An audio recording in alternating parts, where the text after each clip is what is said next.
Bueno, todos los lunes les doy una sorpresa. Hoy tenemos una sorpresa muy linda.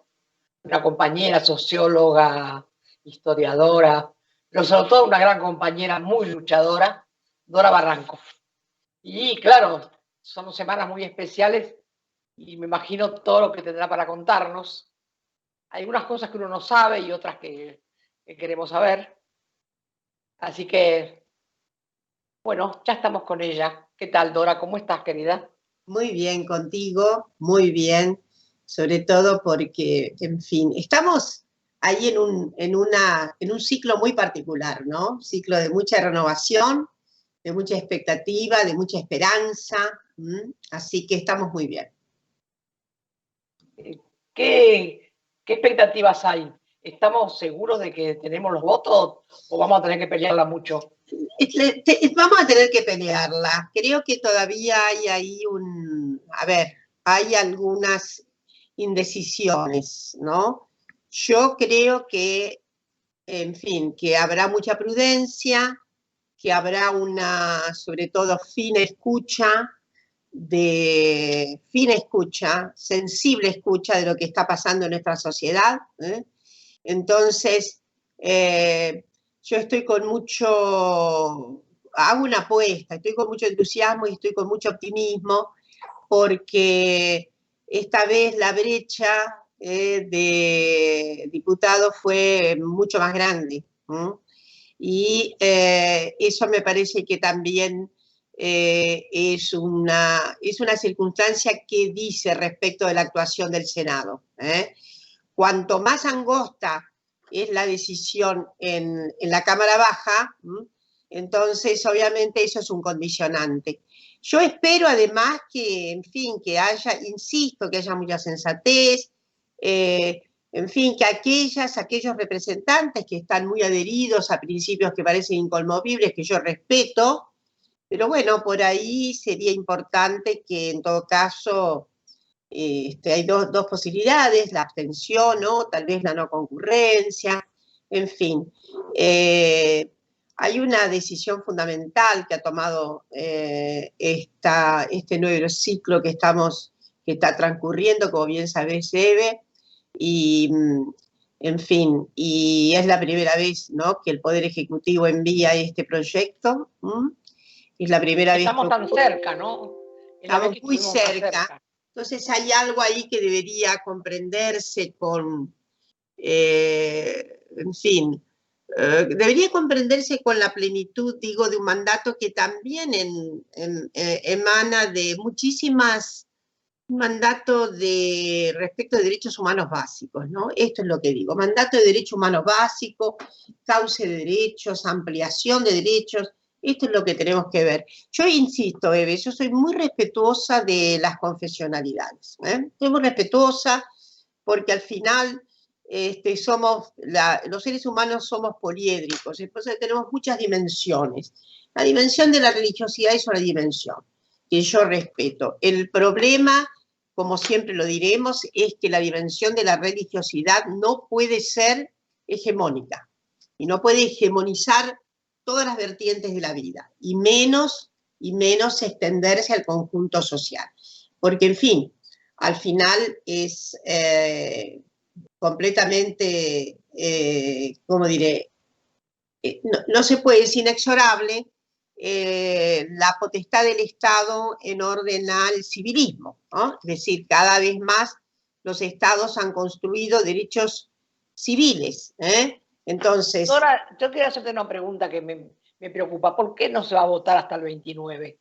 ¿Por qué tantos días? porque esta semana ahora está comenzando el tratamiento en las 3 comisiones que se han unificado en esta oportunidad, que ya es importante eso, porque imagínate, Eve, lo que sería el trámite comisión por comisión.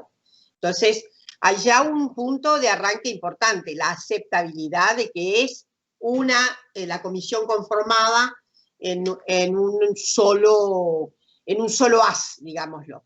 Entonces, luego viene la cuestión de, esto va a llevar toda esta semana.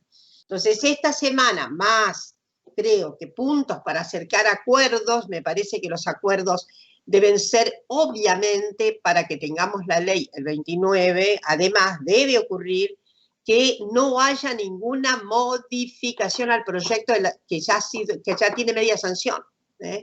Y voy a decir más, las modificaciones que se hicieron al proyecto original del Poder Ejecutivo, teniendo en cuenta el proyecto histórico de la campaña, hizo arreglos, hizo transformaciones, en orden a ya lo que sería un acierto posicional en el Senado. O sea que las transformaciones ya se efectuaron. Entonces, lo que a mí me parece, no sé, teníamos por ahí la idea de que podría ser un poco antes, ¿no? Pero no me parece. Mira, estoy justamente viendo el calendario y la cosa es así. Tienes toda esta semana para la comisión. Es muy difícil, por ahí es muy difícil que se termine, etcétera, etcétera, que se llegue a la situación de acuerdo, etcétera, etcétera, y me parece medio difícil hasta el día 29. Pero ¿quién te dice? ¿Quién te dice? ¿Quién te dice? La objeción de conciencia, ¿qué pasó con eso? No, la objeción de conciencia, lo único es una traba también eso, ¿no? Es una traba, pero yo te voy a decir, eso existe en todo y cualquier lugar, en fin. La objeción de conciencia, viste que es una cosa rara lo que ha ocurrido. Pequeña digresión sobre esto.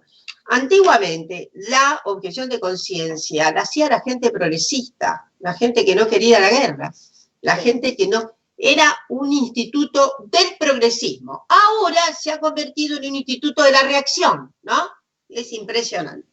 Entonces, ahora, volviendo a la cuestión concreta, se aceptó, justamente para allanar el camino, que hubiera una ampliación de la conciencia a lo que serían las instituciones, solamente instituciones privadas. Instituciones privadas. No tiene tal como va la ley, no es admisible una objeción de conciencia de instituciones de salud pública. No es.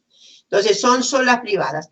En fin, en una cosa también que, bueno, que me parece que se hizo atendiendo justamente la menor resistencia al proyecto. Esto es así, la menor resistencia al proyecto, y se aceptó ese punto de vista, que había instituciones de salud que, bueno, que tienen una configuración, bueno, confesional, que adhiera a determinados principios, etcétera, etcétera. Bueno, entonces, me parece que no, la verdad, te lo digo, Eve, estoy muy tranquila con eso, no trastoca de manera, como diré, no violenta el proyecto, en fin. Y eso sí, lo que dice la media sanción es que las personas que van a asistirse y no son asistidas porque resulta que el dique es la objeción de conciencia que hace toda la institución, sin embargo, deben ser derivadas las personas gestantes, deben ser derivadas. Y el costeo, mirá lo que dice el proyecto, el costo debe ser arcado por la institución que rechaza. Así que está bien. Bueno eso, Sí, esto está dicho en la media sanción, está en el proyecto. Así que bueno, yo creo que tú sabes cómo es esto, ¿no? Hay necesidad de hacer algún tipo de concesión para que efectivamente tengamos la ley. Y es inexorable. La ley es muy necesaria. Es muy necesaria porque desde que el mundo es mundo han muerto millones de mujeres. Pero yo me enteré a los 14 años de la muerte de una mujer del barrio, imagínate, tengo 92, mirá los años que ya morían las mujeres por esto. No es nuevo esto. No es nuevo y además es una tragedia. Es una tragedia que en la actual circunstancia haya semejante pérdida, ¿no? Es una tragedia. En la iglesia hay mucha hipocresía, Porque vos fíjate todo lo que pasa con los violadores, los obispos violadores, los curas violadores. De repente pasan los años y los perdonan porque, bueno, ya el juicio se hizo tan largo que acá en La Plata hay un instituto que violaban a los niños sordos mudos y ahora el juicio no se terminó porque pasaron los años y no se pudo condenar a nadie. No me digas. Y cerraron el instituto. Se cerró, el EPO es un famoso instituto que tenía... No lo cerraron, no está cerrado. Funciona. Instituto. Sí, bueno. Así, fíjate cuánta hipocresía. Es lo que decía yo, exactamente, es el punto en la que nos colocamos, ¿no? Es decir, hay una admisibilidad de mi parte al estatuto confesional que tienen muchas personas, pero lo que es inadmisible es la hipocresía, ¿eh? Eso no es, eso es una cuestión tortuosa, y bueno, hace poco tiempo, te debes haber enterado, en uno de los más fogosos homofóbicos, ahí en el Parlamento Europeo de origen el húngaro, creo. Bueno, ¿sabés que era una figura perseguidor de homosexuales? Bueno, fue encontrado los otros días en una fiesta orgiástica, no sé qué, una cosa así. ¿Viste el plano de la hipocresía? Hubo otro personaje cuyo nombre no me va a salir en este momento porque nuestra conversación es tan espontánea que no tiene el menor lifting, así sale, ¿eh? Entonces, no, un individuo tremebundo, ya me va a salir, que tuvo muchísimo que ver con la persecución de los Rosenberg en Estados Unidos. Tú sabes que fueron a la silla eléctrica por una situación tremenda. El individuo en cuestión, hace poco ha salido un documental extraordinario, ya me va a salir el nombre, personaje siniestro él, que perseguía a homosexuales. Él era homosexual y perseguía a las personas. Yo eso lo escuché. No me acuerdo el nombre tampoco. Una figura calamitosa, de esas figuras horrendas, que murió hace poco, murió de SIDA y demás, y figura de esas horrendas de la historia. Por supuesto, creo que había sido abogado de Trump en la juventud. Sí, un tipo que fue abogado de Trump. Así que lo que no es inaceptable es el sortilegio ese brutal de la hipocresía, porque es un sortilegio macabro, ¿eh? Es lo más tenebroso. Porque tienen influencia a veces sobre personas que son más débiles o que van a consultar, y las cosas que les dicen son terribles, porque no es verdad tampoco lo que ellos dicen. Ellos no juegan con la verdad, ellos juegan con... No, por supuesto. Tienen una base, parece que tienen tienen un cerebro, tienen un maní. Sí, y vos sabés que son figuras que efectivamente tienen una cerrazón tan brutal y que llevan a la ceguera cognitiva de otras y otros. Este es el problema, ¿no? Que los encierran en una ceguera cognitiva brutal y que no les permite, no puede haber ninguna hebra, un hilo de luz, perdón. Entonces, mira, yo lo que creo es que también, lo decía los otros días, ¿no? Las personas que están enceguecidas y tan obstinadas, en fin, y tan rotundas en su negativa de legalización del aborto, deberían oponerse también a los trasplantes. ¿Sabes por qué?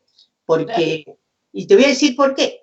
Porque eso no lo tramitamos mucho, inclusive en nuestras alocuciones, pero es así.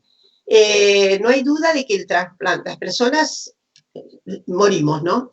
Pero no muere todo. Tú sabes que el corazón deja de funcionar, no hay más electricidad, en fin.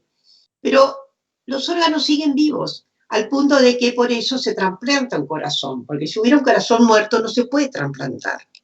El hígado tiene que estar, entonces hay un momento que depende, en fin, su temporalidad, es difícil decir en qué momento, pero que eso todavía vive.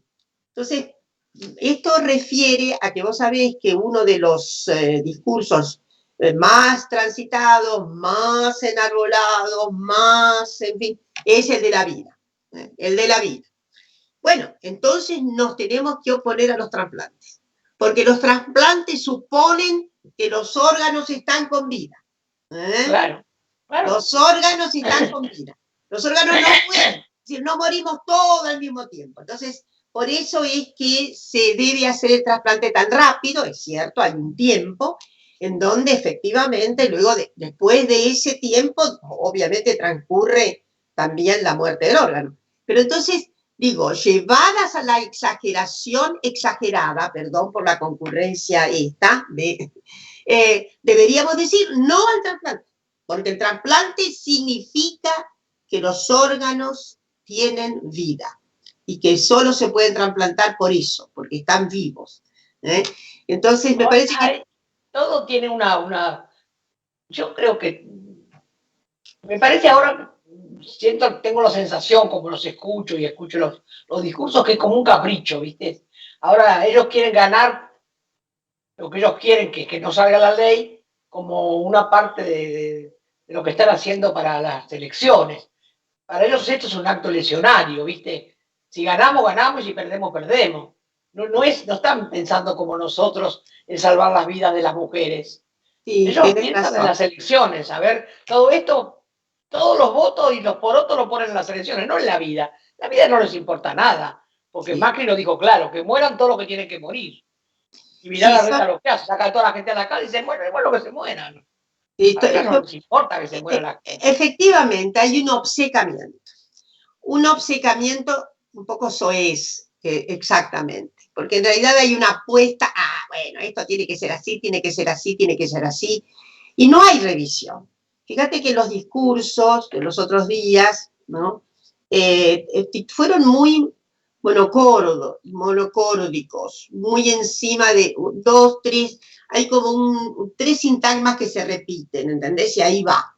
Entonces... Claro, parecen los trotskistas, tienen todo el mismo elemento. Cuando vos escuchás a un trotskista hablar, ya te das cuenta que es trotskista, aunque no te diga.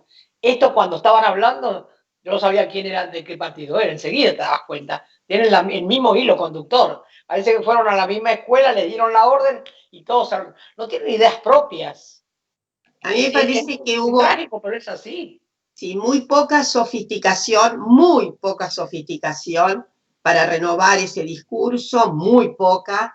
Y bueno, y aquella, por eso te digo, ahora, eso sí, algunos discursos, pero que ya se escucharon en el 2018. Fíjate vos, por ahí aceptaron algunos discursos, en fin, un poco, tal vez aquellos de mayor vuelo. Aceptaron que efectivamente no se puede condenar a ninguna mujer a prisión por haberse hecho un aborto. Entonces, ya, esa cuestión de despenalizar. Pero bueno, eso también contiene una pequeña trampa. Y te voy a decir por qué. Porque muchos de estos emisores, de estos discursos, en fin, reaccionarios y antiderechos, justamente han encontrado esto, la cuestión de, bueno, despenalizar. Pero ¿sabéis qué ocurre? Despenalizar significa que se sale completamente del Código Penal. Tuviste que el proyecto del Poder Ejecutivo reserva, porque hay que reservar una penalización, no hay ningún estatuto legal en el mundo referido a la interrupción voluntaria del embarazo que no prevea, no que tenga previsión de alguna fórmula penal, obvio. Entonces, ¿qué es lo que pasa? Sí, algunos discursos hablan de la despenalización. Al retirarse la penalización de alguna incisión dentro del Código Penal, ¿sabes qué ocurriría? Que las actuaciones corren por cuenta de las jurisdicciones provinciales. El Código Penal es nacional. Entonces, cada jurisdicción puede, ¿se entiende?, crear las iniciativas de punición. Porque, bueno, su estatuto sanitario lo permite, ¿se entiende? Obviamente, puniciones que no estarán referidas seguramente a cárcel, pero entonces hay que tener mucho cuidado con eso, ¿viste? Aparece como un discurso que, bueno, despenalización. ¿Pero qué significa? Que habrá de todas maneras una actividad reservada a cada jurisdicción provincial de modo que se pueda, en fin, hacer una punición que sea la... Hay dos cosas que también te quiero preguntar. El tema de los femicidios, porque se ha trabajado un montón y siguen matando a las mujeres, siguen no atendiendo a la policía cuando las mujeres van a denunciar. Muchas veces me llaman a mí, yo digo, ¿qué voy a hacer? Porque no, la policía no va, porque no tiene hasta, porque vamos a esperar 24 horas, montones de cosas. Y la otra cosa que a mí me preocupa mucho también, que hay madres que están siendo condenadas y no son las culpables, sino son los padres, son los niños violados, los niños y las niñas violadas. Eso hay un problema muy grave que no sé si no tenemos una buena legislación, si con qué ojos se miran, si los padres, porque son padres, son siempre los que tienen razón, y la madre que va a denunciar a veces hasta paga con la cárcel, porque yo conozco 2 casos en Córdoba que las mamás están peleando para que no las pongan presas, porque fueron a denunciar al marido. Yo digo, ¿es tan floja la legislación que tenemos? Mira, lo que está muy flojo, diste en la tecla. Lo que está muy flojo, es flojísima es la actuación de la justicia.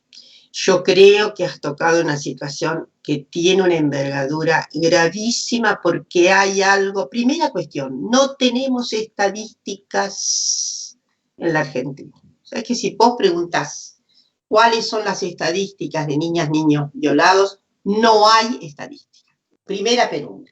2, hay una situación tenebrosa y es la poca credibilidad que en general está como estandarizada en muchos operadores de la justicia. La poca credibilidad del niño. 3, hay algo muy patriarcal. Se piensa que es la maniobra de la madre. Se piensa que es la articulación del sentido. Y esto es muy grave y lo hemos dicho hace poco en un coloquio que tuvimos. Fíjate lo que quiero decirte. Es evidente que las feministas hemos conseguido visibilidad, reconocimiento, mucho estruendo y mucha capacidad de abrir derechos. Y efectivamente vamos a tener que entonarnos mucho en la perspectiva de ver cuán patriarcal sigue siendo el dominio de la justicia respecto de este cono de reservas que hay. Porque las violaciones ocurren en todos los hogares argentinos. Y como ocurren en todos los hogares argentinos, ocurren en muchos hogares de clase media. Y como ocurren hay ahí una suerte, lo digo con muchísimo dolor, hay una cierta estabilidad y amparo. Bueno, pero... Es decir, no hay suficiente crédito a los niños y a las niñas. Hay mucho padecimiento en eso, hay muy poca, hay muy poca eficacia que pondere efectivamente. Yo creo, ¿sabes qué me parece a mí? Perdóname que te corte. ¿No habría que educar un poco más a las mamás, que ni bien los chiquitos tienen algún problemita, que consulten inmediatamente, que no dejen pasar si el nene no lee bien, si el nene está enojado, si el nene... Los niños siempre, cuando les pasa algo, tienen una reacción diferente. Y a veces la mamá dice, ay, es caprichoso, ay, no quiere esto. Pero no, el niño está diciendo algo con eso. Me parece que en las mismas escuelas tendría que darse clases sobre ese tema. Bueno, ahí es muy grave. Bueno, ahí vos sabés que tiene que haber una sintonía fina en el sistema educativo. Tiene que haber. Porque justamente ahí aparecen los síntomas. Gran parte de la sintomatología, las niñas lo desarrollan ¿en dónde? En esta. A veces están muy ausentes, a veces están muy abstraídos, a veces están esto que vos señalabas, o con mucho, o lloran por cualquier cosa, o se hacen pis en la cama en regresiones muy conocidas. Yo creo, la verdad te digo, Eve querida, que tenemos que hacer ahora un gran empeño para volver a rearticular los sentidos finos que tienen todos los aparatos institucionales educativos y la justicia. Tenemos, tenemos algunos fallos que vuelven, que se imponen. El Poder Judicial es de terror. En volver a relacionar a adolescentes con con sus padres. Esto es una situación, mira, muy, muy grave y insisto porque a que veces se además lo dan en herencia al mismo padre que lo está violando. Y la madre pobre, por más que hable y grite y patalee, o le obligan que lo vea 2 veces por semana y el nene bueno, no quiere la ir. famosa revinculación, que es la revinculación. Conozco varios casos, muchos conocemos y muchos, yo diría, habrá mucha demanda para que efectivamente haya toda una readecuación del sentido fundamental por parte de quienes tienen que administrar justicia. No se puede revincular a un niño o una niña, no se puede revincular. Es cierto que, insisto, hay ardides, hay tretas, hay muchas cosas que evidentemente se imponen, pero bueno, y lo que vos decís no es menor. Necesitamos un despertar de la conciencia. Ahora se murió ese chiquito que estaba desde el año pasado internado, gravísimo, violado por el padrastro, y al padrastro no lo pueden encontrar. ¿A vos te parece que tendrá tanto poder un tipo como ese para esconderse que no lo encuentren? Mira, sí, hay Es una muy preocupación. delicado.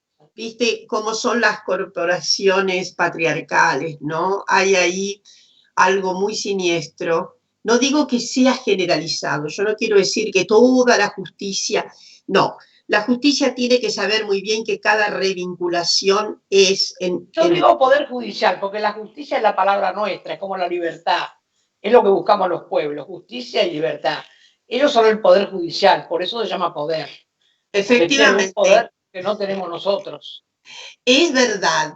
La vez pasada, y vos sabés que en esa configuración, es muy difícil horadar. Vos sabés que inclusive es muy difícil porque aunque cambie el derecho, vos sabés que el derecho cambia, pero la gente del Poder Judicial no cambia en consonancia con el derecho.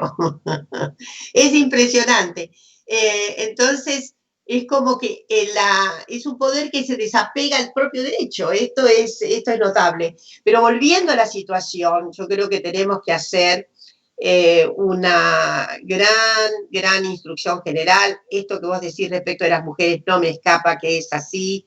Tenemos que hacer en fin, Porque las alertar. madres están muy solas, porque bueno, no se pueden organizar, porque los casos son diferentes, porque están.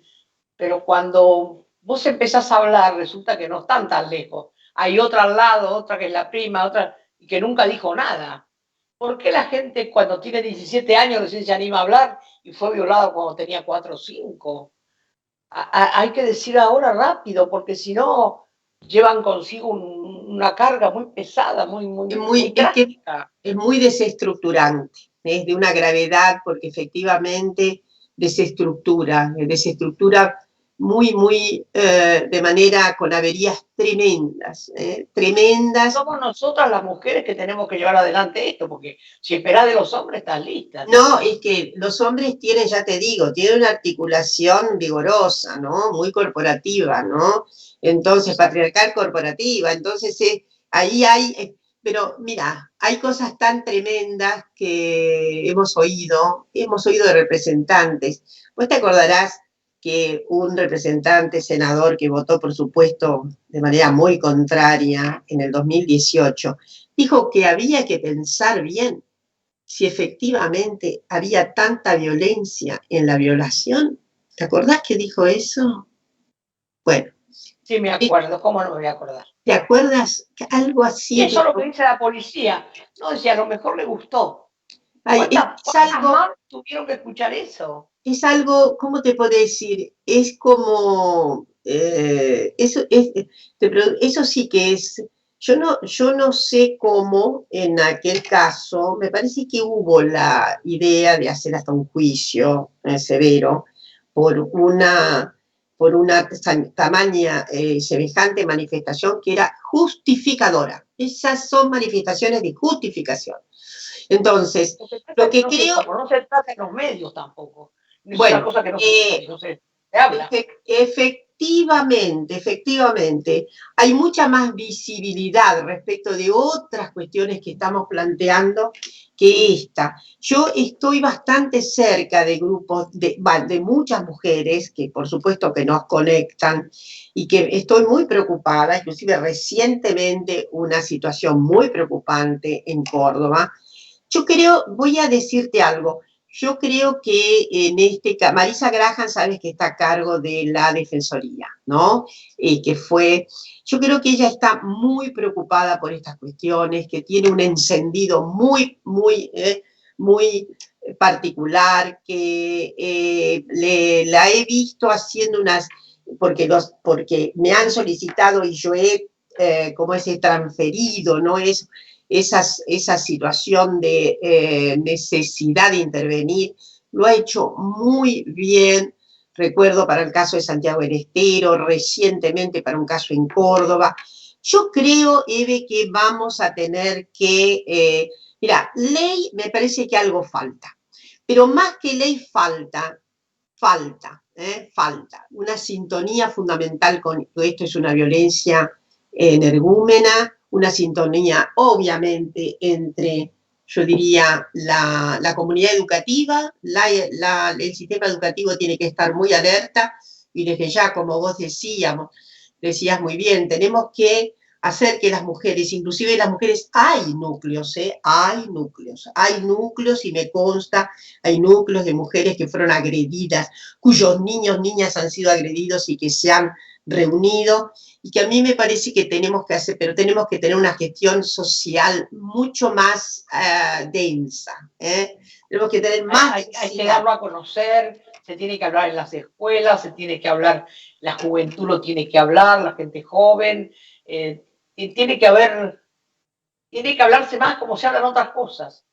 Ahora, si tenemos la suerte que salga el tema del aborto y que nos sacamos el problema terrible de encima, que es la muerte de tanta gente, a ver si podemos empezar a trabajar en ese sentido, ¿no? Sobre todo alertas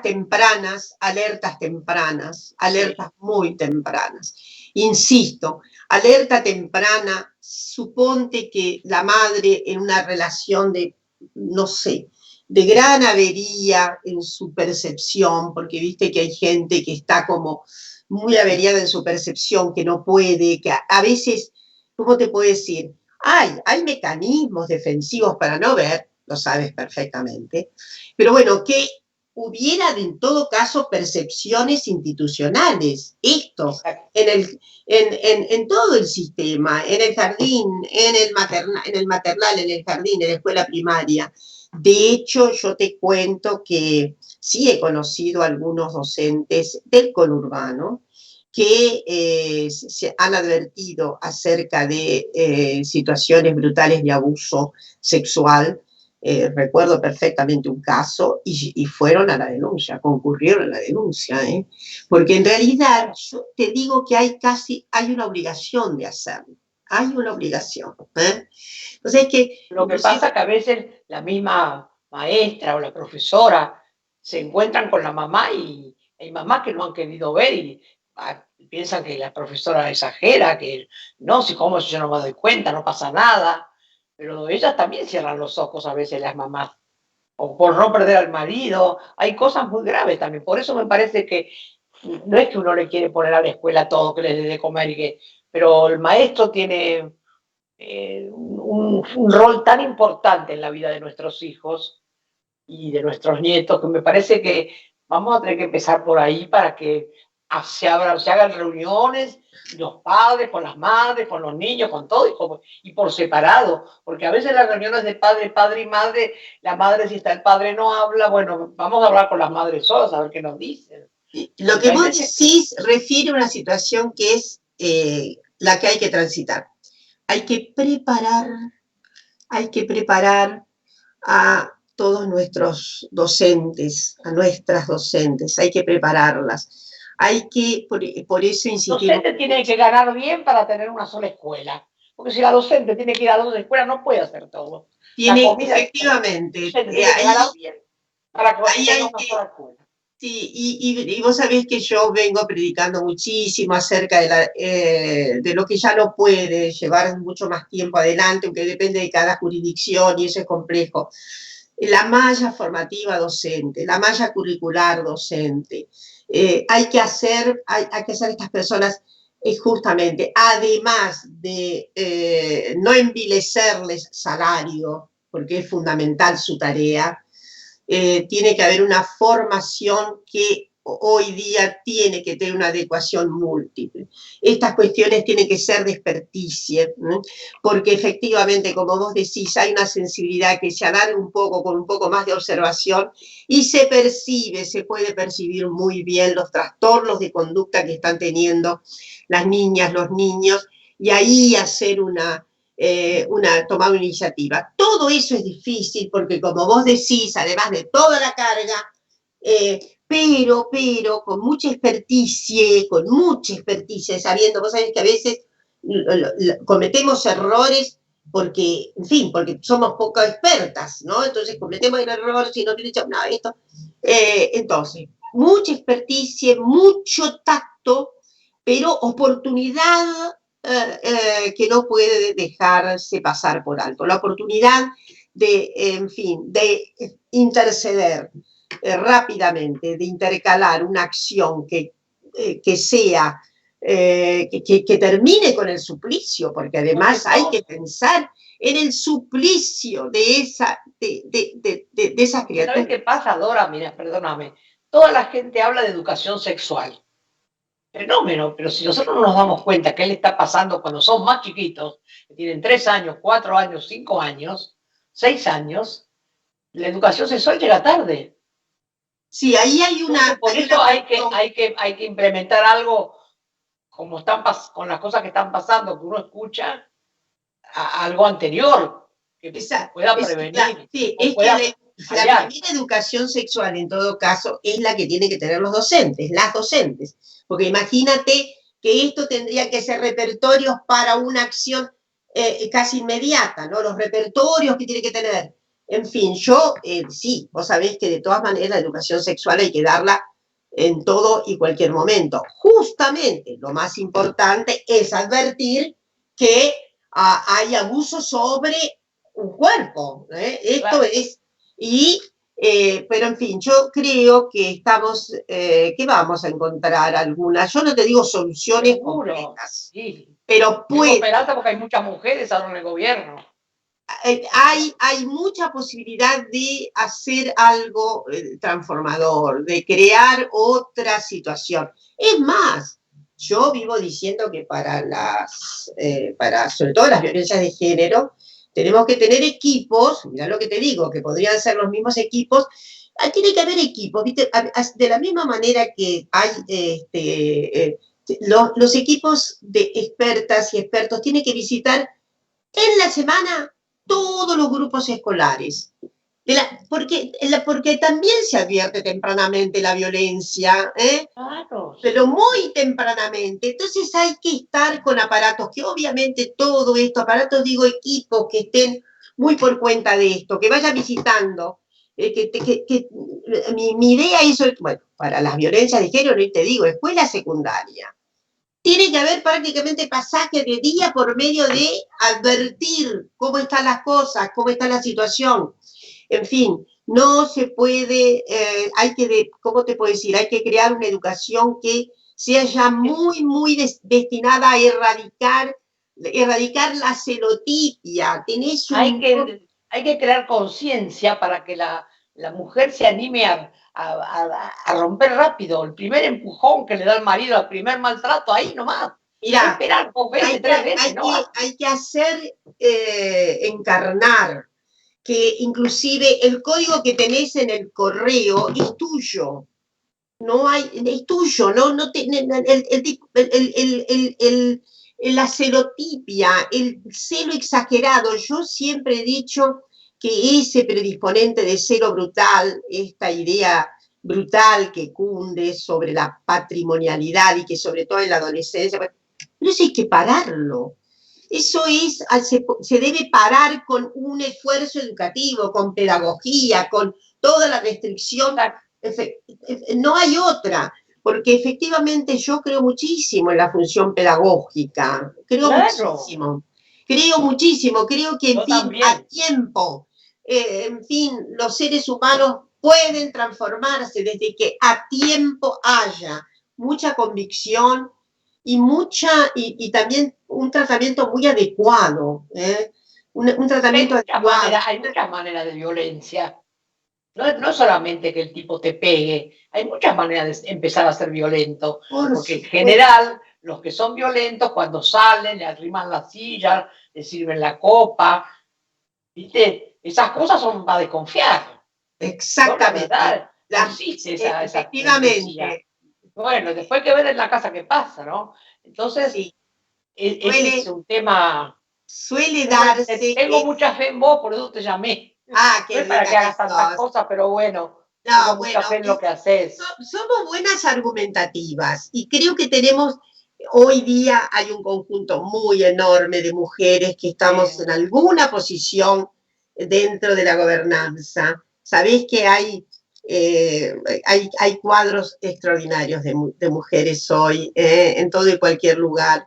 Y sé que hay además una convicción que rodea, más allá de nuestra condición de mujeres, también sé que hay una nueva convicción en muchos compañeros varones, les cuesta, sabés que lo machirulo es, en fin, es un granito duro, pero yo como tengo un optimismo irredento, en esto que te digo, alguien con capacidades reflexivas, puesto a reflexionar, puede resolver reflexivamente el punto de vista que tenía antes, ¿no?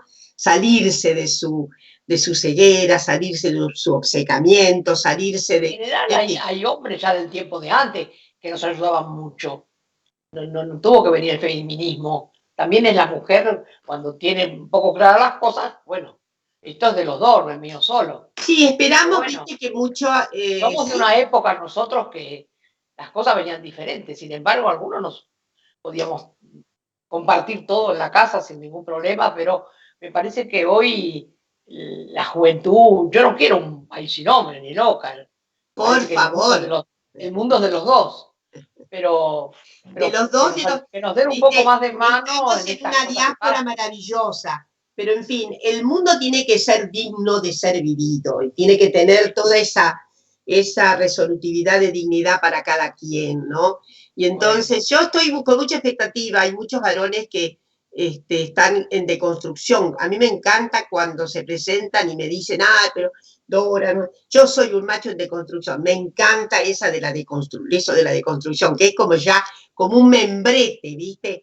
Entonces, yo creo que sí, que estamos dando pasos muy interesantes, que hay unas perspectivas muy abiertas, que hay, en fin, que si bien es cierto que las derechas están, vos sabés que las derechas están muy enceguecidas hoy, justamente, vos sabés que cuestiones muy nuevas de las derechas son su antifeminismo y su antidiversidad sexual, sabés que eso es paramétrico. Hoy ves a las derechas, te dicen de todo, pero sobre todo esas dos nociones así son paramétricas de las derechas. Entonces, fíjate vos el reverbero, tenemos hoy la posibilidad de tener conjuntos de gentes muy esclarecidas y con mucha convicción acerca de la redistribución. Tenemos que tener por lo menos una convicción acendrada, ¿no? Y también optimista acerca de que efectivamente la agencia común es una agencia que tiene que ir en el sentido que te dije antes, dignificar, como lo han hecho ustedes, porque ustedes han propuesto, le han propuesto, ¿qué han propuesto a la sociedad? Dignidad, mucha dignidad. Entonces, creo que vamos bien, más allá, te digo, de los momentos. Esto es un paso enorme, un triunfo grande del tratamiento que se le ha dado y todo ya es muy fuerte, ¿no? Y uno tiene esperanza porque cuando ve que las cosas van saliendo dice, bueno, algo más podemos ir haciendo. Así que bueno, yo te agradezco mucho este tiempo, mateando. Mateando y te digo, te despido con un muy optimista, será ley. Yo también pienso que entonces, te abrazo, te abrazo sanitizadamente, como debemos hacer hoy los abrazos, y en fin, desearte lo Muchas mejor. gracias. Te veo fantástica. Muchas gracias Estás por todo lo que bárbara. haces, por todo lo que nos ayudás. Muchas gracias. Ya nos vamos a ver, Dora. Es un gusto Gracias a todas tus enorme, compañeras. A todas. Y arriba los corazones, abajo las desazones. Gracias. Gracias.